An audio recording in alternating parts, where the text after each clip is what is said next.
राधे राधे बेटा। आज हम बेटा सिविक्स का एक चैप्टर है अंडरस्टैंडिंग डेमोक्रेसी, तो उसके बारे में आपको समझाएंगे।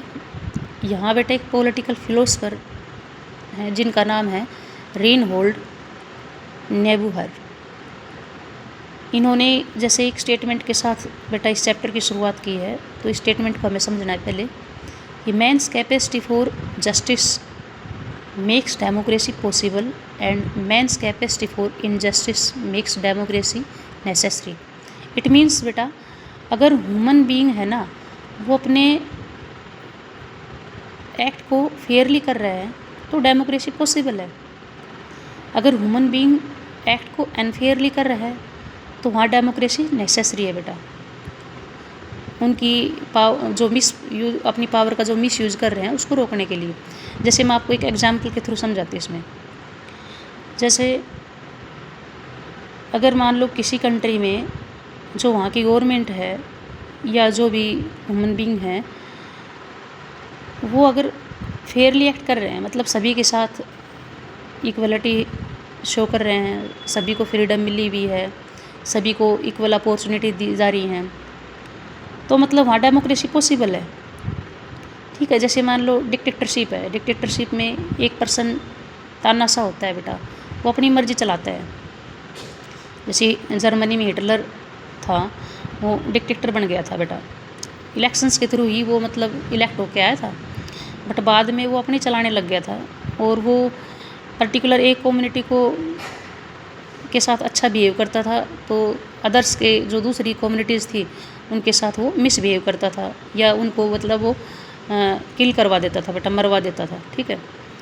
तो ऐसे में मैं ये कह सकती हूँ बेटा कि यहाँ इसका मतलब ये है कि अगर ह्यूमन बीइंग अपने सभी काम फेयरली कर रहा है बेटा तो डेमोक्रेसी पॉसिबल है ना। और वहीं अगर मान लो जहाँ मतलब अनफेयरली एक्ट हो रहा है, यानी कि किसी के साथ इक्वलिटी नहीं है, किसी के साथ फ्रीडम नहीं है, किसी को फ्रीडम मिल रही है, किसी को नहीं मिल रही है, तो इसका मतलब वहाँ बेटा डेमोक्रेसी क्या हो जाती है, नेसेसरी हो जाती है कि डेमोक्रेसी होनी ज़रूरी है बेटा। तो इसका मीन ये है।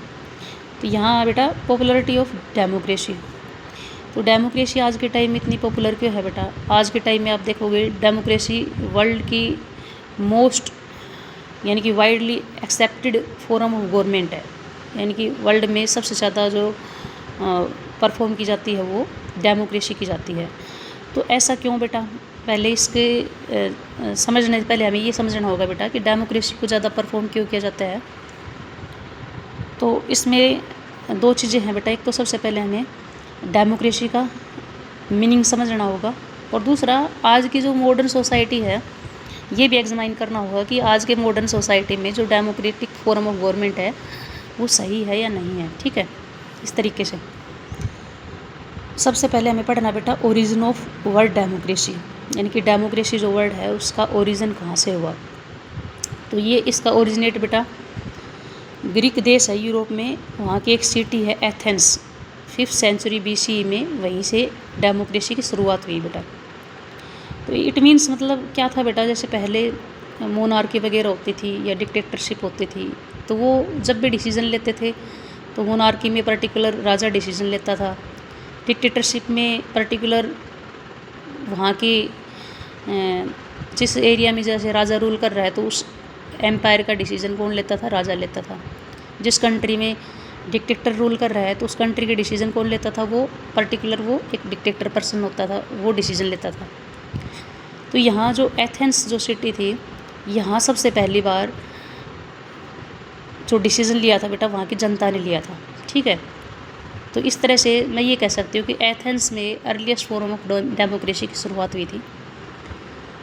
ये जो डेमोक्रेसी है बेटा ये दो ग्रीक वर्ड से मिलकर बनी है। ये वर्ड एक होता है डेमोस मतलब पीपल, एक होता है क्रेटोस मतलब पावर, यानी कि democracy means rule by the people, यानी कि जनता के द्वारा जो रूल किया जाता है उसको डेमोक्रेसी कहा जाता है। ठीक है। यहाँ मैंने आपको बता दिया है।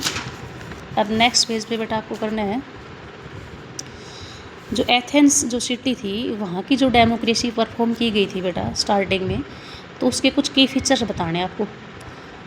तो वहाँ सबसे पहले बेटा only adult mail can vote, मतलब वहाँ सबसे पहले एथेंस सिटी में ओनली जो अडल्ट मेल पर्सन थे ना वही वोट डाल सकते थे, यानी कि वुमेन्स को वोटिंग राइट नहीं था उस समय। दूसरा क्या था बेटा, rich and poor had equal voting rights, यानी कि जो गरीब थे या अमीर थे दोनों को इक्वल राइट थे बेटा वोट डालने के। ठीक है। Citizen could vote and speak in assembly, जो वहाँ की सिटीजन्स थे वो वोट भी डाल सकते थे और जो असेंबली होती थी वहाँ वो बोल भी सकते थे, अपने विचार भी रख सकते थे। आगे क्या है बेटा, decisions were taken directly by the people. Athens में ये था बेटा, डायरेक्ट डेमोक्रेसी परफॉर्म की जाती थी। आपको बताऊंगी मैं आगे डायरेक्ट डेमोक्रेसी में क्या होता है कि वहाँ की जनता है वो अपने रिप्रेजेंटेटिव्स को इलेक्ट नहीं करती है, बल्कि वो डिसीजन लेती है डायरेक्ट, मतलब जनता डायरेक्ट पार्टिसिपेट करती है डिसीजन मेकिंग प्रोसेस में। ठीक है। तो ये है बेटा आपका, इसके एथेंस जो सिटी थी उसमें डेमोक्रेसी के की फीचर्स थे। ठीक है, ये इसके की फीचर्स थे। आगे के जो नेक्स्ट जो टॉपिक है वो मैं आपको कल करवाऊँगी। इतना आपको रीड करना है और साथ में रिवाइज करना है। Thank you, have a nice day.